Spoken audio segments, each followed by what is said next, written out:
दोस्तों नमस्कार। आज हम 67वीं बीपीएससी मेंस के लिए प्रेसिडेंट राष्ट्रपति पर चर्चा करेंगे और राष्ट्रपति से जुड़ा हुआ जो भी आयाम है या जो भी क्वेश्चन के कितने प्रकार के क्वेश्चन बनने की संभावना है और क्वेश्चन किस तरीके से पूछे गए थे 66वीं में, उस सब को हम देखने का प्रयास करेंगे।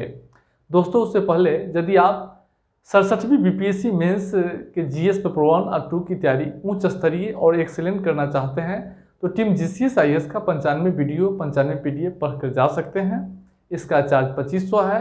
83 73 98 39 95 पर संपर्क करके बैच ज्वाइन कर सकते हैं। डिस्क्रिप्शन में नंबर होगा।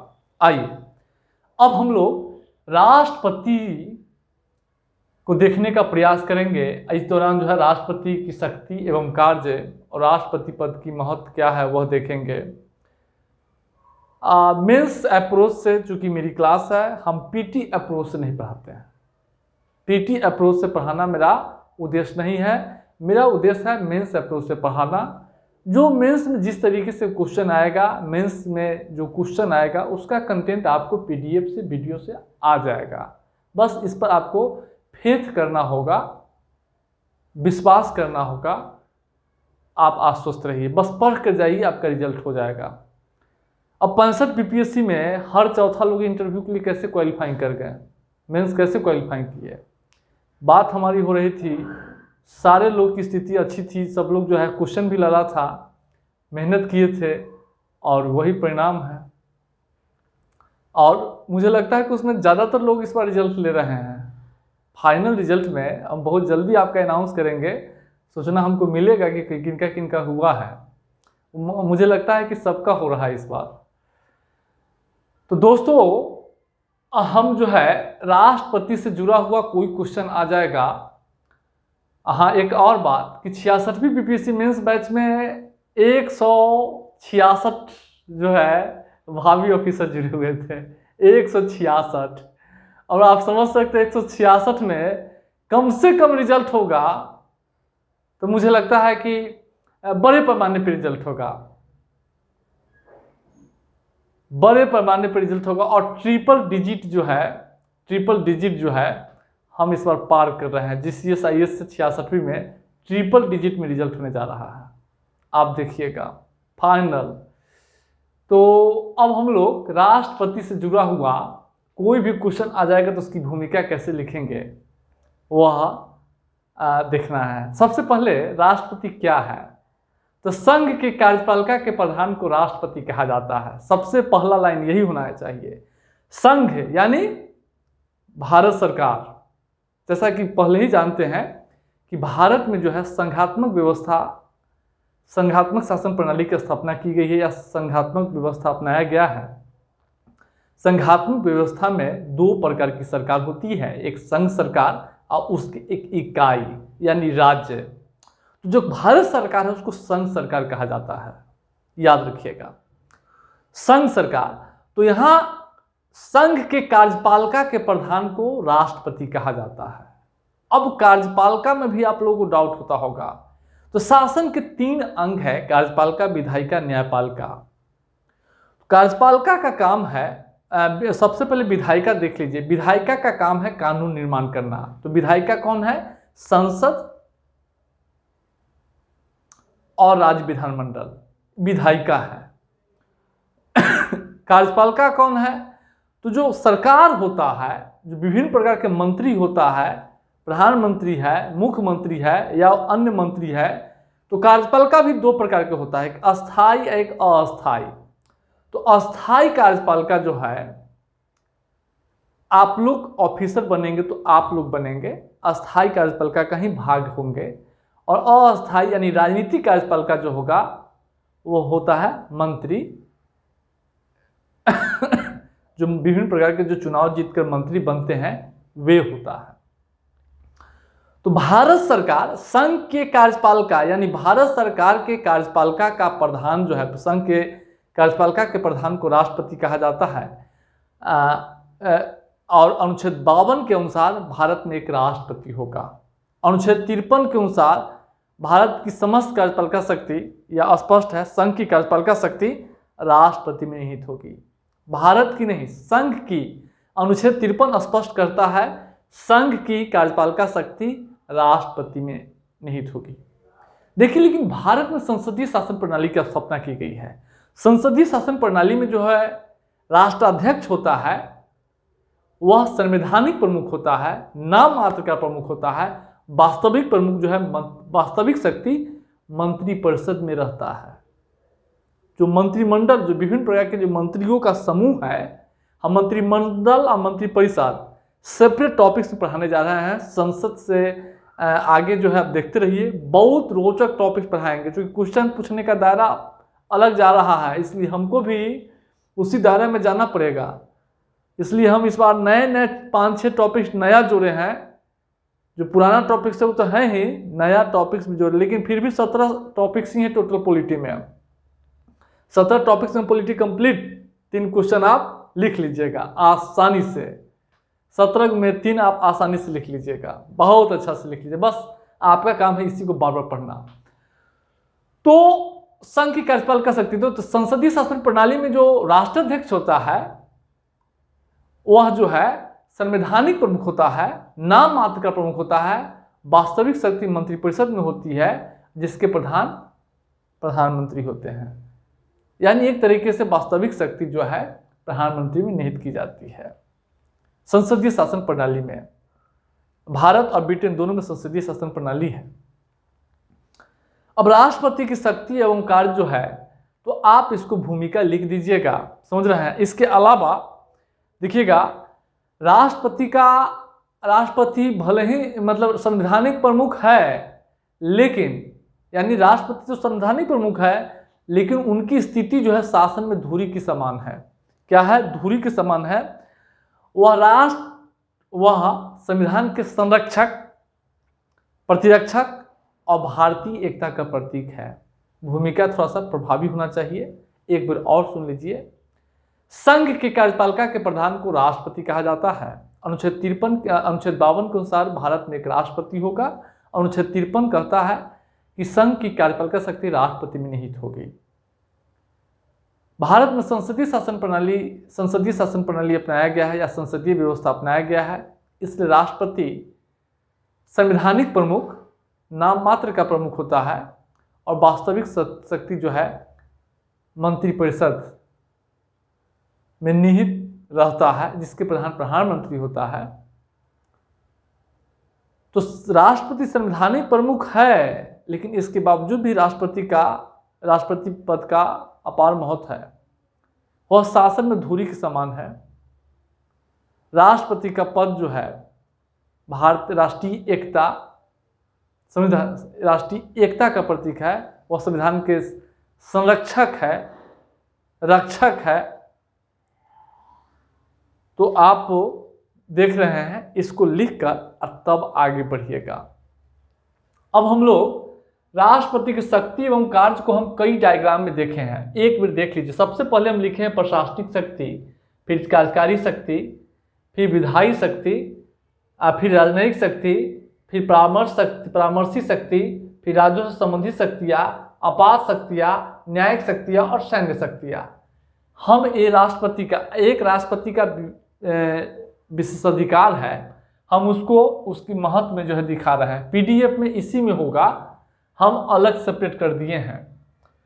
तो आप विधायी शक्ति देखेंगे, परामर्शी शक्ति देखेंगे, राज्यों संबंधित शक्तियाँ देखेंगे, आपात शक्तियाँ देखेंगे, न्यायिक शक्तियाँ देखेंगे, सैन्य शक्तियाँ देखेंगे, प्रशासनिक शक्ति देखेंगे, कार्यकारी शक्ति जो है देखेंगे।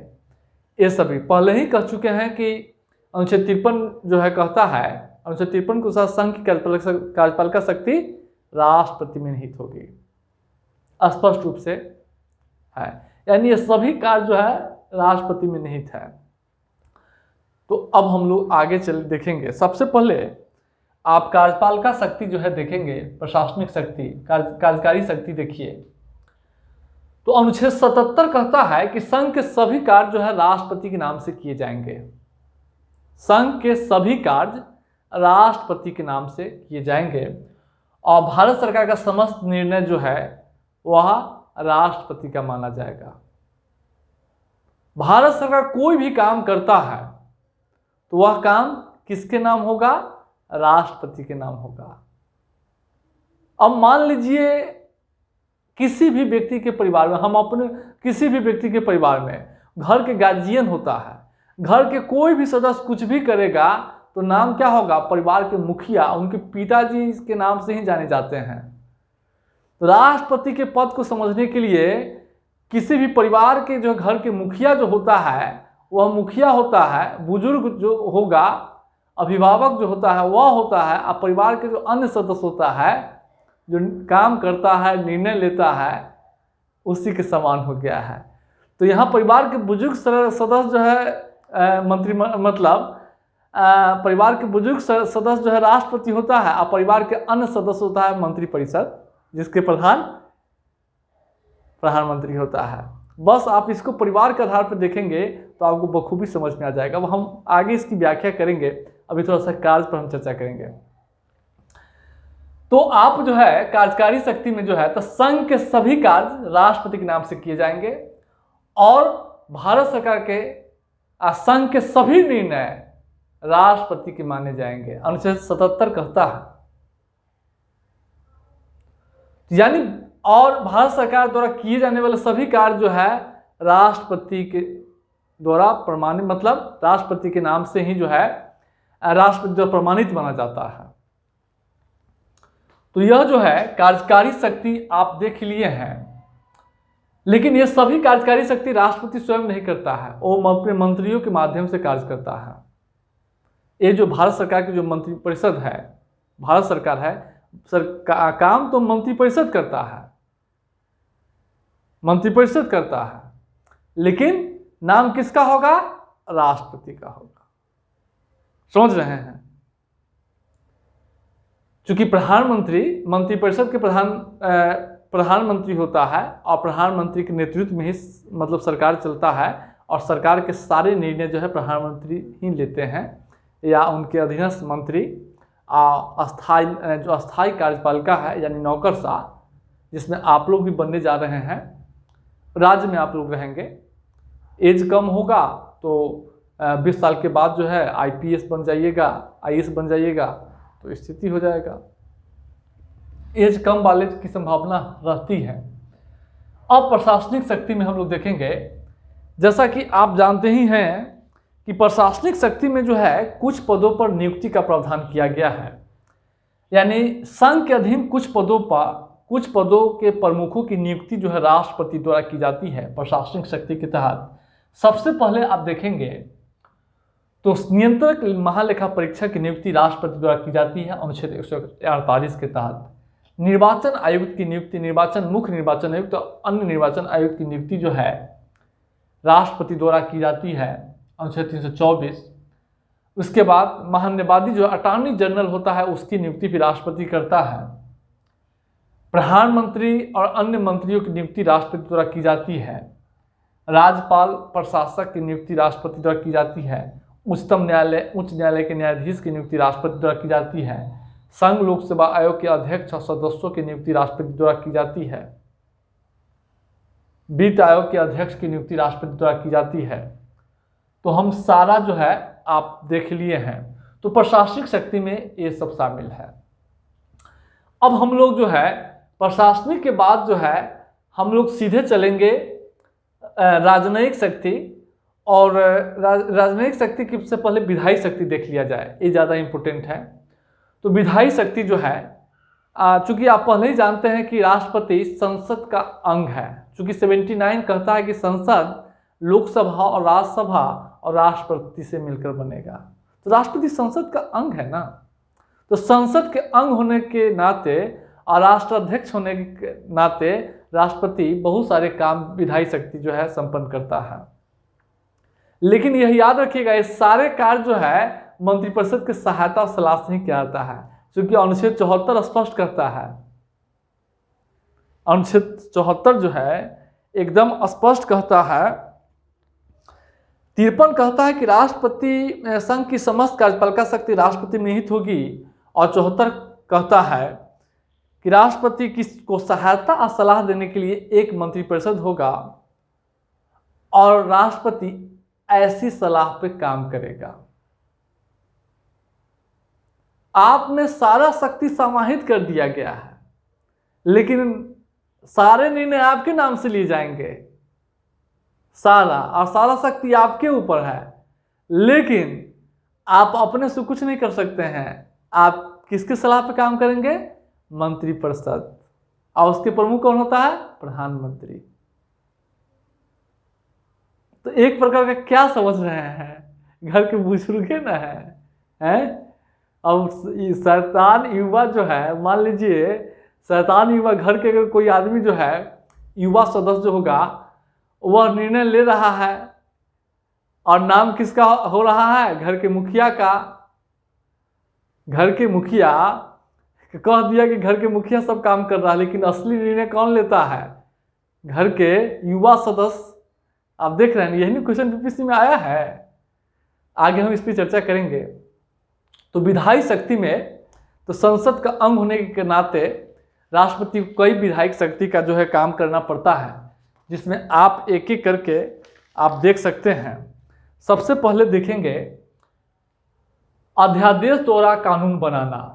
अनुच्छेद 123 के तहत राष्ट्रपति जब संसद के दोनों सदन सत्र जो है, संसद के दोनों सदन जब सत्र में नहीं होता है या एक सदन भी सत्र में नहीं होता है, तो उस स्थिति में राष्ट्रपति अनुच्छेद 123 के तहत अध्यादेश द्वारा कानून बनाता है। अध्यादेश जारी करने की शक्ति जो है भारत शासन अधिनियम जो है, भारत परिषद अधिनियम 1961 में जो है गवर्नर जनरल को दिया गया था। तो अध्यादेश राष्ट्रपति जो है अनुच्छेद 123 के तहत कानून अध्यादेश द्वारा कानून बनाता है, और इस कानून का भी वही प्रभाव होता है जो संसद के कानून का होता है। संसद के दोनों सदनों से पारित विधेयक तब तक कोई कानून नहीं बनता है जब तक राष्ट्रपति की स्वीकृति नहीं हो जाती है, हस्ताक्षर नहीं हो जाता है। राज्यसभा और लोकसभा से कोई भी कानून पारित होने के बाद वो राष्ट्रपति की मंजूरी के लिए भेजा जाता है, और राष्ट्रपति की मंजूरी के बाद ही वह कानून बनता है, अदरवाइज वह कानून नहीं बन सकता है। तो विधेयकों को अंतिम रूप से स्वीकृति देता है। अगर मान लीजिए कोई सामान्य विधेयक है और संसद के दोनों सदनों में यानी लोकसभा और राज्यसभा में किसी विधेयक किसी प्रावधान को लेकर मतभेद उत्पन्न हो गया है, तो उस मतभेद को दूर करने के लिए राष्ट्रपति संयुक्त अधिवेशन की व्यवस्था करता है। इसकी अध्यक्षता लोकसभा अध्यक्ष द्वारा की जाती है। संयुक्त अधिवेशन अनुच्छेद 108 के तहत राष्ट्रपति को लोकसभा को विघटन करने, सत्रावसान करने, लोकसभा में अभिभाषण की शक्ति प्राप्त है। वह अभिभाषण भी करता है। आप प्रत्येक नए साल में, प्रत्येक साल के प्रथम सदन के में, और जब आम चुनाव होता है उसके बाद सदन की जो शुरुआत होती है कार्यवाही, उसमें प्रथम दिन। तो यह स्थिति है। कुछ विधेयक जो है सदन में जो है प्रस्तुत करने से पहले राष्ट्रपति की मंजूरी की आवश्यकता होती है। जैसे नए राज्यों के निर्माण या राज्यों की सीमा में परिवर्तन से संबंधित विधेयक को संसद में प्रस्तुत करने से पहले राष्ट्रपति की मंजूरी की आवश्यकता होती है। राष्ट्रपति मंजूरी देता है। धन विधेयक को सदन में लोकसभा में प्रस्तुत करने से पहले राष्ट्रपति की सिफारिश की आवश्यकता होती है।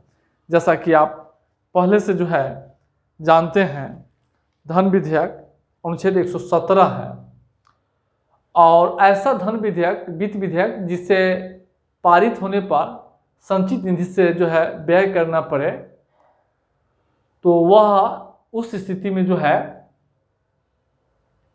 उस विधेयक को भी संसद में प्रस्तुत करने से पहले राष्ट्रपति की सिफारिश की आवश्यकता होती है, यानी पूर्व मंजूरी की अपेक्षा होती है। और राज्यों से संबंधित कोई भी ऐसा संघ के कानून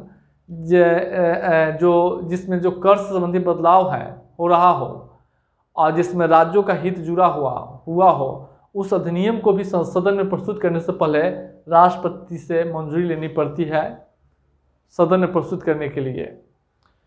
तो पूर्व मंजूरी है। इसके अलावा कुछ प्रतिवेदन है संसद पर, जो है संसद संविधान और संसद की कुछ संसदीय कानून जो है राष्ट्रपति पर यह बाध्यता डालता है कि कुछ प्रतिवेदन सदन के पटल पर रखवाए। अब जैसे अनुच्छेद 112 के तहत जो है जो बजट होता है उसको वार्षिक वित्तीय विवरण कहते हैं, यानी संविधान में बजट शब्द का कहीं प्रयोग नहीं किया गया है, वार्षिक वित्तीय विवरण है। वार्षिक वित्तीय विवरण यानी बजट को संसद के समक्ष जो है रखवाने का काम जो संसद के दोनों सदनों के समक्ष अनुच्छेद 112 राष्ट्रपति का ही कर्तव्य है। राष्ट्रपति ही बजट को दोनों सदनों के समक्ष रखवाता है। कैग नियंत्रक महालेखा परीक्षा का जो रिपोर्ट है उस रिपोर्ट को संसद के समक्ष राष्ट्रपति ही रखवाता है अनुच्छेद 151 के तहत। फाइनेंस वित्त आयोग का रिपोर्ट जो है वो भी संसद के समक्ष जो है अनुच्छेद 281 के तहत राष्ट्रपति ही रखवाता है। पिछड़ा वर्ग का प्रतिवेदन भी जो है अनुच्छेद 340 के तहत सदन के पटल पर राष्ट्रपति ही रखवाता है। अनुसूचित जाति जनजाति आयोग के प्रतिवेदन को भी सदन के पटल पर राष्ट्रपति रखवाता है। इसके अलावा संघ लोक सेवा आयोग के जो वार्षिक प्रतिवेदन होता है उसको सदन के पटल पर राष्ट्रपति ही रखवाता है। तो यह स्थिति है। अब हम लोग इसको आप देख लिए। अब हम लोग थोड़ा सा राजनयिक शक्ति देखेंगे। राजनयिक शक्ति, और राजनयिक शक्ति में देखिए राष्ट्रपति होता है। विदेशों में देश का प्रतिनिधित्व जो है राष्ट्रपति ही करता है। वो विदेशों में भारत के राजदूत, वाणिज्यिक दूत इसकी नियुक्ति करता है। कोई भी अंतर्राष्ट्रीय समझौता राष्ट्रपति के नाम से ही किए जाते हैं। अंतर्राष्ट्रीय करार हो या कोई राजनीतिक समझौता है, विदेशी मेहमानों को राष्ट्रपति ही जो है अभिवादन स्वीकार करता है। आप देखते होंगे आमंत्रण स्वीकार करता है। तो आप या कोई भी अंतर्राष्ट्रीय संधि, बातचीत, समझौते राष्ट्रपति के नाम से ही किए जाते हैं। परामर्शी शक्तियां में आप देखेंगे तो अनुच्छेद 143 के तहत अगर कोई सार्वजनिक महत्व के विषय है तो राष्ट्रपति का अधिकार है कि सुप्रीम कोर्ट से जो है इस पर राय ले। और अगर सुप्रीम कोर्ट भी बाध्य नहीं है राय देने के लिए, और राष्ट्रपति भी सुप्रीम कोर्ट के सलाह को मानने के लिए बाध्य नहीं है। राज्यों से संबंधित शक्तियां जो है, अब देखिए राज्यों से संबंधित शक्तियां में क्या है कि सबसे पहले उच्च न्यायालय के न्यायाधीशों की नियुक्ति राष्ट्रपति द्वारा की जाती है। राज्यपालों की नियुक्ति राष्ट्रपति द्वारा की जाती है। और राज्यपाल द्वारा राज्यों के जो विधेयक राष्ट्रपति की मंजूरी के लिए आरक्षित किए जाते हैं उसकी मंजूरी देता है, मंजूरी देने से इनकार भी कर देता है। तो राज्यों से संबंधित शक्तियां हैं। आपातिक शक्तियां हैं। देखिए राष्ट्रपति को 3 प्रकार के आपात की घोषणा करने की शक्ति है। अनुच्छेद 352 के तहत युद्ध, बाह्य आक्रमण, सशस्त्र विद्रोह के आधार पर वह राष्ट्रीय आपात की घोषणा करता है। हम आपात को सेपरेट पढ़ा रहे हैं। राष्ट्रपति की आपातिक शक्तियां का एक अलग टॉपिक हम बनाया है इस बार। अनुच्छेद 356 के तहत जो है संघ का कर्तव्य है कि वह यह सुनिश्चित करे कि राज्यों के आंतरिक और बाह्य आक्रमण से रक्षा करने का संघ का यह कर्तव्य है। यानी राज्यों के आंतरिक और बाह्य आक्रमणों से रक्षा करने का दायित्व संघ पर दिया गया है। और यह सुनिश्चित करने का कर्तव्य दिया गया है कि संघ की राज्यों की शासन व्यवस्था संवैधानिक उपबंधों के अनुसार ही चले। जब भी राष्ट्रपति को यह प्रतीत होता है कि राज्यों का शासन संवैधानिक उपबंधों के अनुसार नहीं चलाया जा रहा हो तो राष्ट्रपति रिपोर्ट पर राज्यपाल की रिपोर्ट पर वह राष्ट्रपति शासन लागू करता है, जिसको राज्य आपात भी कहते हैं। अनुच्छेद 356 के तहत जब अनुच्छेद 360 के तहत राष्ट्रपति जब देश में वित्तीय संकट पैदा होता है तो वित्तीय आपात लागू करता है अनुच्छेद 360 के तहत। हम इन तीनों आपात का क्या प्रभाव होगा, आपात की आवश्यकता, उसका महत्व, पक्ष में तर्क, सारा हम अलग टॉपिक्स में कवर कर रहे हैं। बस न्यायिक शक्ति भी जो है राष्ट्रपति में है। आप जानते हैं न्यायिक शक्ति में सबसे पहले उच्चतम न्यायालय, उच्च न्यायालय के न्यायाधीशों की नियुक्ति करने का अधिकार है। नियुक्ति के अधिकार राष्ट्रपति को है। और राष्ट्रपति को जो है क्षमादान की शक्ति है। वह 3 प्रकार के मामलों में क्षमादान करता है। एक तो मृत्युदंड, किसी राज्य के कानून हो या संघ के कानून, वह सभी में मृत्युदंड जो का क्षमा कर सकता है। सैन्य अदालत द्वारा अगर किसी को सजा सुनाया गया है उसका क्षमा कर सकता है। और संघ की विधायी सूची में शामिल विषयों पर से संबंधित कोई अपराध किया है तो उस पर जो है क्षमादान करने की शक्ति है। क्षमादान में क्या होगा, राष्ट्रपति उस क्षमा को माफ कर सकता है, दंड को छोटा कर सकता है, दंड को बिल्कुल समाप्त कर सकता है, या दंड को घटा सकता है, या उसके स्थान में दूसरा दंड दे सकता है। ऐसा इसमें है क्षमादान की शक्तियाँ। और लास्ट में हम लोग राज्यों संबंधी देख लिए हैं, आपराधिक शक्तियाँ देख लिए हैं, और इसके बाद जो है राष्ट्रपति को थोड़ा सा वित्तीय शक्ति के बारे में भी देखना जरूरी है, इसमें लिखा नहीं है। तो वित्तीय शक्ति के मामले में आप देखेंगे राष्ट्रपति के पास भी वित्तीय शक्ति व्यापक है। और सबसे पहले देखेंगे धन विधियों को पूर्व मंजूरी देना, पहले ही देखें, इसी में वित्तीय हम लिखे हैं कि नए धन विधेयकों को पूर्व मंजूरी देना, वार्षिक वित्तीय विवरण जो है यानी बजट को सदन के पटल पर रखवाना, आकस्मिक निधि का अभिरक्षण करना, ये जो है राष्ट्रपति के वित्तीय शक्ति में जो है शामिल है। और वित्त आयोग की नियुक्ति, तो इसी में से आप लिख लीजिएगा, हम विधायी शक्ति में ही इसको शामिल कर दिए हैं। आप एक अलग भी बना सकते हैं वित्तीय शक्ति, ऐसे पीडीएफ में अलग से बना हुआ है। तो राष्ट्रपति के, और उसके बाद हम सैन्य शक्ति देखेंगे। देखिए राष्ट्रपति रक्षा बलों का सर्वोच्च समादेष्टा होता है। राष्ट्रपति को युद्ध शांति का घोषणा करने की जो है शक्ति है। देश में युद्ध और शांति और युद्ध विराम की घोषणा राष्ट्रपति द्वारा ही किया जाता है। तीनों सेनाओं का जो है सर्वोच्च समादेष्टा है राष्ट्रपति। तो सैन्य शक्तियां भी जो है राष्ट्रपति को है। अब हम लोग एक चीज देखे होंगे कि सारे शक्तियों को देखने के बाद आपको लगता होगा कि राष्ट्रपति की व्यापक शक्तियां हैं, लेकिन अनुच्छेद 74 क्या कहता है? अनुच्छेद 53 कहता है कि संघ की कार्यपालिका शक्ति राष्ट्रपति में निहित होगी। अनुच्छेद 74 कहता है कि राष्ट्रपति के सहायता और सलाह के लिए एक मंत्रिपरिषद होगा और राष्ट्रपति ऐसे सहायता और सलाह के अनुसार कार्य करेगा। तो राष्ट्रपति में सारा शक्तियां तो आप समाहित कर दिए हैं, लेकिन राष्ट्रपति ये सारा शक्ति का प्रयोग जो है स्वयं नहीं करता है, वह मंत्रिपरिषद के सलाह से करता है। और मंत्रिपरिषद के प्रमुख क्या होता है? प्रधानमंत्री होता है। तो संसदीय शासन प्रणाली का में जो राष्ट्रपति होता है वह संवैधानिक प्रमुख होता है, नाम मात्र का प्रमुख होता है। वास्तविक प्रमुख जो होता है वह प्रधानमंत्री होता है। अब प्रश्न बीपीएससी में आया था, अब देखिए बीपीएससी में आया था, भारत के राष्ट्रपति की भूमिका परिवार के उस बुजुर्ग के समान है जो सभी पर अधिकार रखता है, किंतु घर के शैतान युवा सदस्य उसकी न सुने तो कुछ भी प्रभावी नहीं कर सकता है। अब देखिए ये सारे शक्तियां जो देख रहे हैं, संघ के समस्त शक्तियां राष्ट्रपति में निहित है, राष्ट्रपति के नाम से की जाते हैं, राष्ट्रपति द्वारा प्रमाणित किए जाते हैं, समस्त निर्णय राष्ट्रपति के माने जाते हैं। लेकिन राष्ट्रपति स्वयं निर्णय नहीं लेता है, ये तमाम कार्य जो है राष्ट्रपति जो है नहीं लेता। इसके पीछे रीजन क्या है कि भारत में संसदीय शासन प्रणाली है। तो प्रश्न कह रहा है कि परिवार में उस बुजुर्ग के समान है।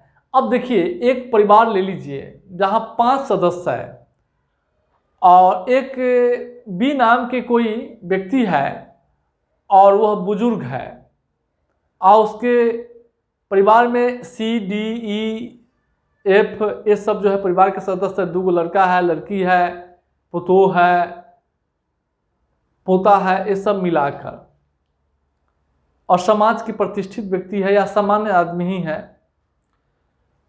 तो अगर परिवार के कोई सदस्य कुछ भी करता है तो समाज में या दूर के गांव से या रिश्तेदार में उस बुजुर्ग सदस्य का नाम होता है। अगर मान लीजिए कोई गलती कर गया है तो बदनामी किसका होता है? घर के गार्जियन की होती है। या मान लीजिए वो बहुत धनाढ्य हो गया है, तो नाम किसका होगा? उस गार्जियन का होगा। अरे उसका बेटा बहुत कमाता है, अरे वो इस बहुत धनी बन गया है। क्यों? उसका बेटा बहुत कमाता है, उसका बेटा बहुत बड़ा ऑफिसर बन गया है। लेकिन निर्णय तो ले रहा है, ये सारे कार्य जो है, जो घर के बुजुर्ग सदस्य है, जो ए है, वह नहीं ले रहा है, और घर के सदस्य ले रहा है। घर के सदस्य कमा रहा है, घर के सदस्य गलती कर रहा है, और नाम किसका हो रहा है? बुजुर्ग का। और बुजुर्ग का जो है उस पर प्रभाव भी नहीं है, क्योंकि बुजुर्ग का बंधा हुआ है। यह स्पष्ट लिख दिए हुआ है कि बुजुर्ग जो है कोई भी काम जो है करेगा तो वह जो है घर के सभी सदस्यों से मिलकर करेगा, सभी सदस्यों से। और घर के बुजुर्ग को छोड़कर घर के जो सभी सदस्य, उसका भी एक प्रमुख है, जिसको हम प्रधान कहते हैं, प्रधानमंत्री जिसको बोलते हैं। तो देखिए इसमें कैसे हुआ कि मंत्रिपरिषद है, जिसके प्रमुख जो है, मंत्रिपरिषद में जो 75 से 80 जो है मंत्री होते हैं, और ये सारे निर्णय जो है मंत्रिपरिषद का प्रमुख जो है प्रधानमंत्री होता है। तो सारे निर्णय जो है यह प्रधानमंत्री द्वारा लिए जाते हैं, मंत्री द्वारा लिए जाते हैं, मंत्रिपरिषद द्वारा लिए जाते हैं। और नाम किसका होता है? राष्ट्रपति का। माना जाता है कि राष्ट्रपति, सारा शक्ति जो है राष्ट्रपति में सौंप दिया गया है, और कह दिया गया है कि 1974 में कि राष्ट्रपति जो है मंत्रिपरिषद की सहायता सलाह से कार्य करेगा। तो घर के शैतान युवा ही है ना। अब एक तरीके से इसको लिखना नहीं है, शैतान युवा ही है ना, कि निर्णय सभी शक्तियां तो है राष्ट्रपति में, लेकिन सहायता सलाह वह अपने अनुसार स्वयं कुछ नहीं कर सकता है, वह मंत्रिपरिषद की सहायता सलाह से ही कार्य करेगा। स्वयं नहीं करता, यह निर्णय मंत्रिपरिषद लेता है। अब मंत्रिपरिषद के जो है प्रधान जो है प्रधानमंत्री होता है, वह शैतान युवा की तरह जो है कुछ भी कर सकता है, लेकिन राष्ट्रपति का उस पर कोई नियंत्रण नहीं है, क्योंकि संसदीय शासन प्रणाली है। वास्तविक तो वह है ना, आपको मुखिया बना दिए हैं, लेकिन आपके नाम से हम करेंगे, हम आपका सम्मान कर रहे हैं, वास्तविक निर्णय तो हम ही ले रहे हैं। तो घर के युवा जो होता है वो प्रधानमंत्री, युवा मतलब आप देखेंगे युवा जो है प्रधानमंत्री जो है, युवा को दर्जा जो है प्रधानमंत्री को, चूंकि लोकसभा और राज्यसभा, राष्ट्रपति के निर्वाचन के लिए उसकी आयु जो है 35 वर्ष होनी चाहिए। पहले एज में भी देखिए, और प्रधानमंत्री के लिए जो है लोकसभा का सदस्य बनने के लिए 25 वर्ष जो है आयु चाहिए, राज्यसभा के लिए 30 वर्ष चाहिए। तो यह स्थिति है, आप देख रहे हैं। तो राष्ट्रपति की जो भूमिका है परिवार में उस बुजुर्ग के समान है, जो सभी प्राधिकार, यानी ये सभी अधिकार तो राष्ट्रपति रखता है, लेकिन शैतान युवा सदस्य उसकी न सुने तो कुछ भी नहीं कर सकता है। अब शैतान युवा सदस्य मंत्रिपरिषद, विभिन्न प्रकार के मंत्री हो या प्रधानमंत्री, अगर नहीं भी सुनेगा तो उसका कुछ चलने वाला नहीं है। आप देख रहे हैं ना, क्योंकि सारा काम तो मंत्रिपरिषद करता है, प्रधानमंत्री निर्णय लेते हैं। क्यों? क्योंकि संसदीय शासन प्रणाली है। लेकिन इसका अर्थ यह नहीं है कि अगर युवा सदस्य नहीं सुनता है तो घर के बुजुर्ग का महत्व नहीं है। घर का भी बुजुर्ग का भी महत्व है। क्यों? प्रतीकात्मक ही सही, लेकिन उसका भी महत्व है। वो घर को बांध के न रखता है। जब तक आप देखते होंगे कि परिवार में जो है जो विघटन होता है, परिवार जो है अलग जो होता है वो बुजुर्ग के मरने के बाद ही होता है। जब तक बुजुर्ग रहता है तब तक उसके भय को मानकर परिवार के सभी जो है सदस्य जो एकजुट रहते हैं। जो ही बुजुर्ग समाप्त हो जाता है घर का विघटन हो जाता है। और दूसरी बात कि घर की एकता का प्रतीक न होता है, यानी राष्ट्र की एकता का प्रतीक राष्ट्रपति होता है। आप देख रहे हैं। तो हम परिवार की तरह समझा रहे हैं। तो बुजुर्ग के सम्मान लेके देखिए, अनुच्छेद 74 का 53 कहता है कि संघ की कार्यपालिका शक्ति राष्ट्रपति में होगा। आज 74 कहता है कि राष्ट्रपति की सहायता सलाह के लिए एक मंत्रिपरिषद होगा और राष्ट्रपति ऐसी मंत्री सलाह से कार्य करेगा। यानी आप देखिएगा तो बुजुर्ग के समान ही है, एक रबर स्टाम्प की समान ही है, नाम मात्र का कार्यपालिका प्रधान है। आप देखिए, लेकिन इसके बावजूद भी जो है परिवार के मुखिया का अपना महत्व होता है। आप देखिए, यानी राष्ट्रपति का अपना महत्व है, आप देख सकते हैं। राष्ट्रपति पद का महत्व ये लिखना है, 74 की चर्चा करनी है, थोड़ा सा इसकी चर्चा दीजिएगा, अनुच्छेद 53 74 की चर्चा करके लिखना होगा। इसके बावजूद जो है राष्ट्रपति पद का अपना महत्व है और इस तर्क को आप इस महत्व से खंडित कीजिएगा। बुजुर्ग भी है लेकिन उसका भी अपना महत्व है, समझ रहे हैं क्या महत्व है? आप यह देखिएगा, रबर स्टाम्प है लेकिन उसका अपना महत्व है, समझ रहे हैं। अलंकारिक प्रधान है लेकिन इसके बावजूद उनका महत्व है। संवैधानिक प्रमुख है, इसके बावजूद ही उसका महत्व है। क्वेश्चन एक और है, राष्ट्र के संवैधानिक प्रधान के अतिरिक्त इसका अतिरिक्त कुछ नहीं हो, रबर स्टाम्प है, लेकिन ऐसा नहीं है। रबर स्टाम्प क्यों कहा जाता है? अनुच्छेद 74 जोर दिया हुआ है कि राष्ट्रपति के पास सारा शक्ति दे दिया गया है, नाम से भी काम करेंगे, काम आप निर्णय आप ही का होगा, लेकिन आप नहीं लीजिएगा। निर्णय कौन लेगा? मंत्री परिषद, जिसके प्रधान प्रधानमंत्री होता है, और वही सलाह देगा, काम करेंगे। तो राष्ट्रपति कार्य ही नहीं करता है, वो तो मंत्री काम करता है ना। तो राष्ट्रपति का महत्व जो है क्या है वह देखेंगे। सबसे पहले देखेंगे संसदीय शासन व्यवस्था में, संसदीय शासन व्यवस्था में अस्थायी राष्ट्राध्यक्ष की आवश्यकता है। अब देखिए, संसदीय, चूंकि जैसा कि जानते होंगे संसदीय शासन प्रणाली में मंत्रिपरिषद जो है तभी तक अपने पद पर बना रहता है जब तक उसको लोकसभा में बहुमत प्राप्त होता है।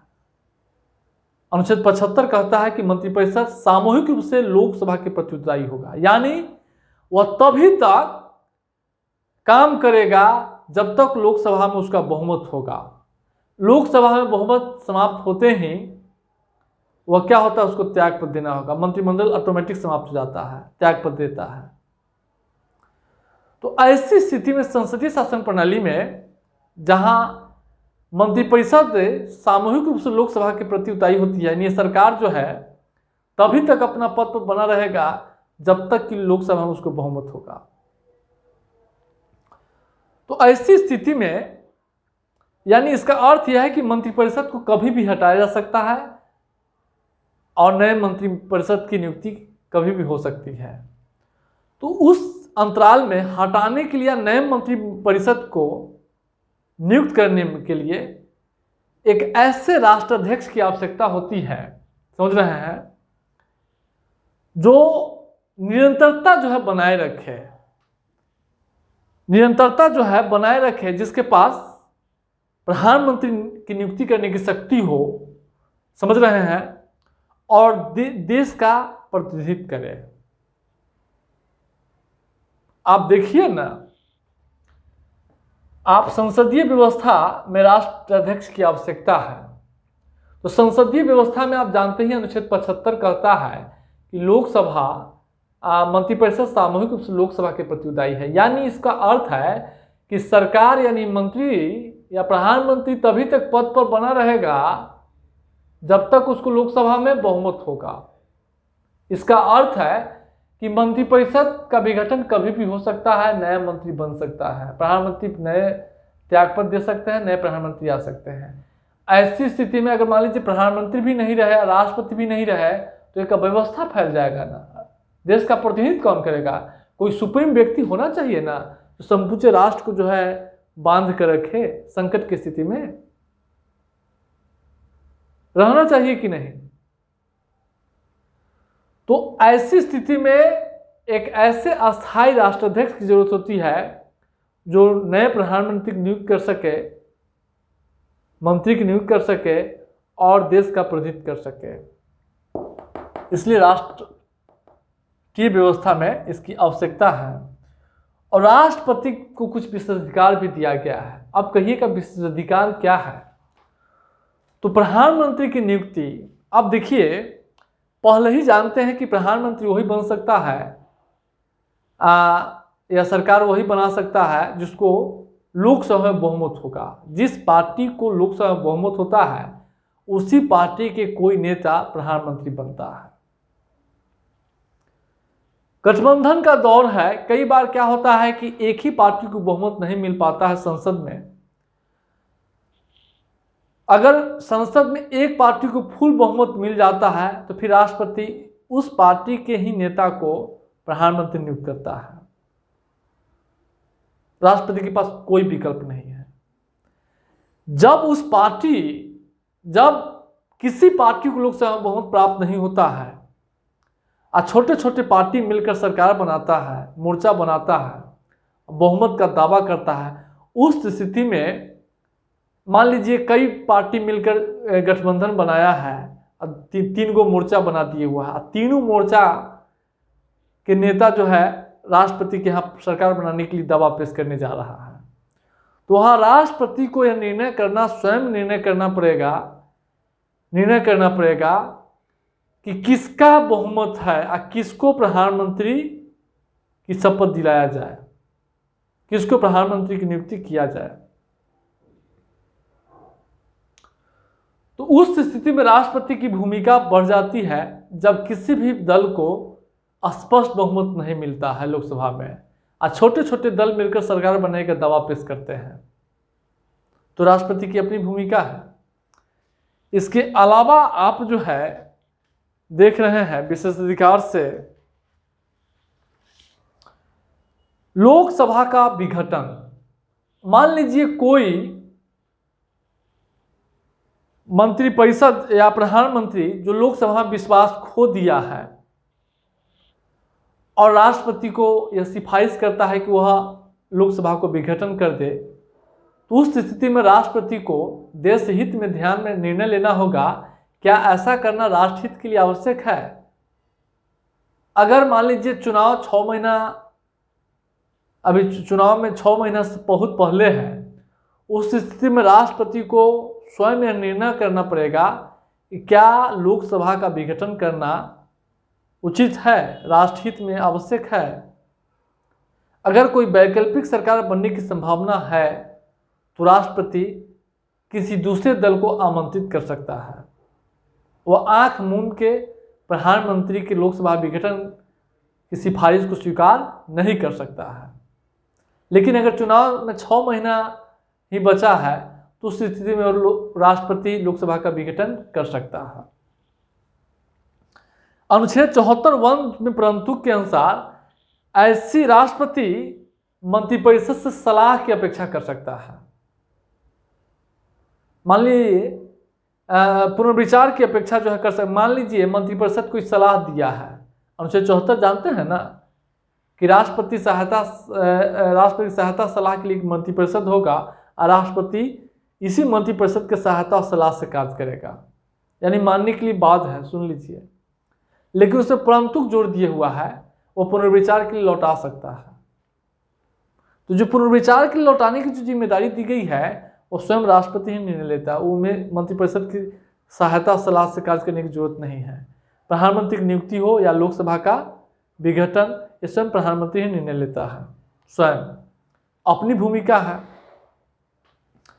प्रशासन और विधान संबंधी जानकारी, अनुच्छेद 78 ख जो है, प्रशासन और विधान संबंधी जानकारी जो है के लिए राष्ट्रपति किसी समय मांग सकता है और वह स्वयं अपने निर्णय के आधार पर, इसमें जो है विधान संबंधी जानकारी मांगने के लिए वह मंत्रिपरिषद की सलाह की आवश्यकता नहीं होती है, वो स्वयं उनका अपना डिसीजन होता है।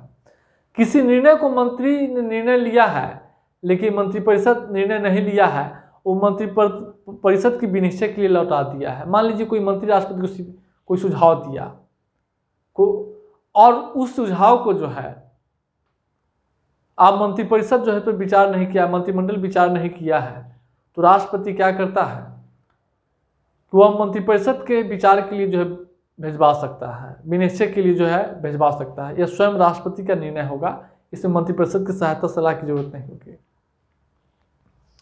आपात की उद्घोषणा, देखिए भारतीय संविधान में मात्र एक ही जगह मंत्रिमंडल शब्द का चर्चा किया गया है, अनुच्छेद 352 में 352(3) में।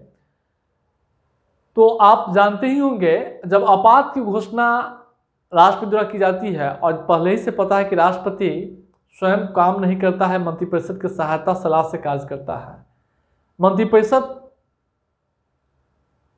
मंत्रिपरिषद जो है राष्ट्रपति को आपातकाल की सिफारिश करने के लिए जो है अनुरोध करता है, सलाह देता है, तो राष्ट्रपति मंत्रिपरिषद के सलाह को सीधे आंख बंद कर स्वीकार नहीं करेगा। वह राष्ट्रपति को विनिश्चित करने का अधिकार है या सुनिश्चित करने का जो है संविधान यह कर्तव्य डालता है कि आपात की घोषणा का अनुमोदन संघ के मंत्रिमंडल ने लिया हो। संघ के मंत्रिमंडल, कोई एक दो आदमी नहीं, मंत्रिमंडल जो होता है, हम इसके बारे में बताएंगे। मंत्रिमंडल जो है लिया है और लिखित रूप से मिलना चाहिए, तब जो है राष्ट्रपति आपात की घोषणा करेगा।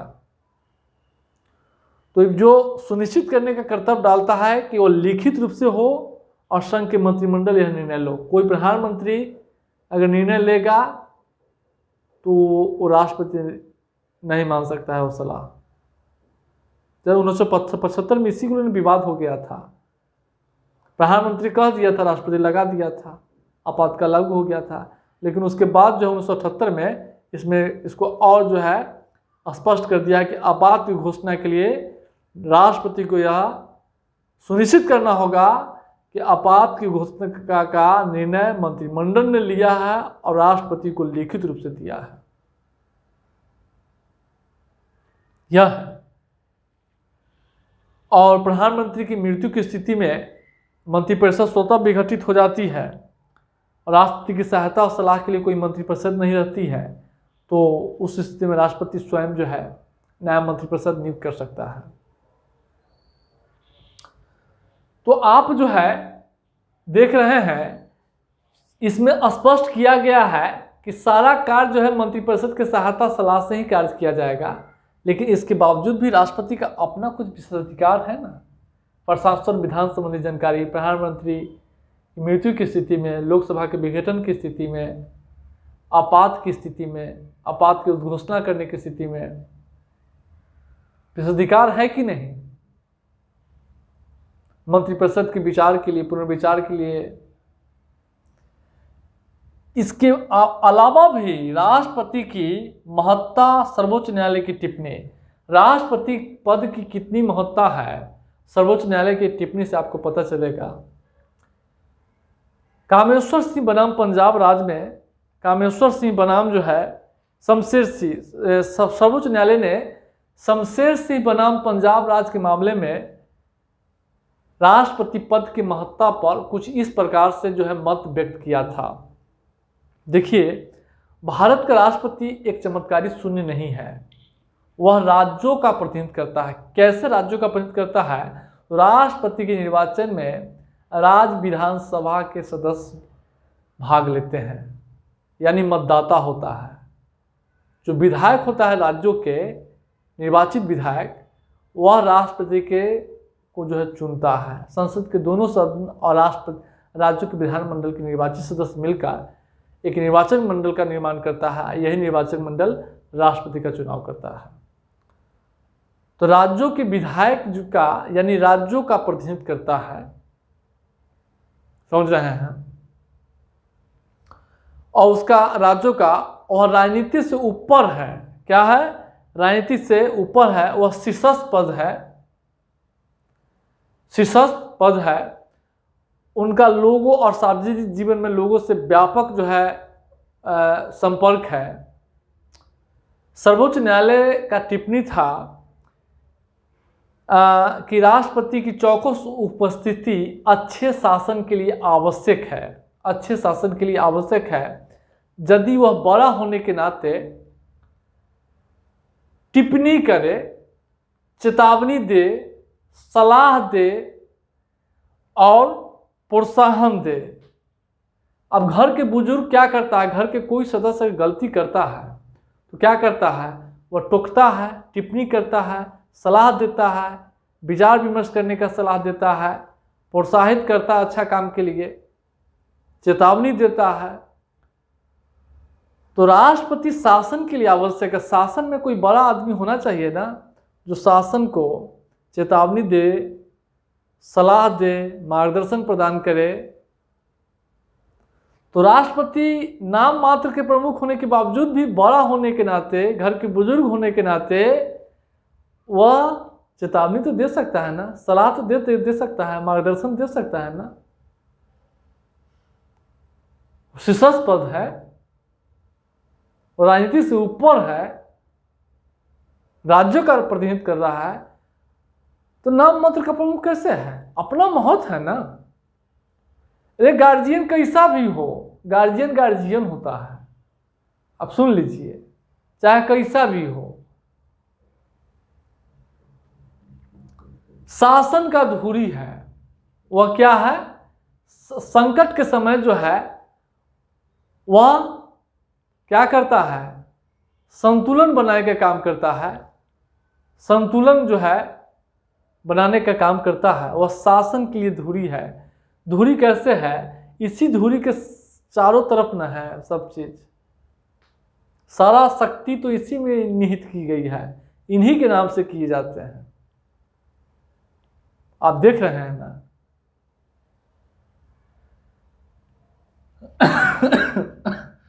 संविधान, राष्ट्रपति जो शपथ लेता है वह संविधान के संरक्षण के रूप में लेता है। इसके माध्यम से वह क्या करता है? हाँ, इसके माध्यम से वह संविधान के रक्षक, प्रतिरक्षक और भारतीय एकता का प्रतीक है, प्रतीक के रूप में काम करता है। संविधान का गौरवपूर्ण अंश, राष्ट्रपति का पद जो है संविधान का गौरवपूर्ण अंश है। अब कहिए कैसे? तो राष्ट्रीय एकता का प्रतीक है, क्योंकि एक राष्ट्रपति है और समूचे देश के लिए राष्ट्रपति है। आप बताइए, पूरे भारत में एक ही राष्ट्रपति है। पूरे भारत की जितने भी 130 करोड़ आबादी है उस सब का एक ही राष्ट्रपति है। यानी वही राष्ट्रपति जो है सब अपना राष्ट्रपति किसको मानता है? राष्ट्रपति रामनाथ कोविंद को। यानी राष्ट्रपति सबसे जुड़ा हुआ है, सबको एकता के सूत्र में बांधता है। देख रहे हैं, पूरा एकता के सूत्र में बांधता है। इसके अलावा सारे राज्यों की विधानमंडल के सदस्य, सारे संसद, निर्वाचित संसद या निर्वाचित विधायक अलग अलग क्षेत्रों, अलग राज्यों से है, सब निर्वाचन भाग लगता है। एक राष्ट्रपति है और राष्ट्रपति देश के सारे निर्वाचित विधानमंडल के विधायक, संसद सदस्य, राज्यसभा के सदस्य निर्वाचित एक राष्ट्रपति को चुनते हैं। इस देश के सारे जनताओं का राष्ट्रपति है। एकता का सूत्र में जो है बांध रहा है पूरे देश को, राष्ट्र की एकता का प्रतीक है। इसके अलावा राष्ट्रपति का पद जो है देशभक्ति का प्रेरक, सामाजिक उत्सवों का आकर्षण है।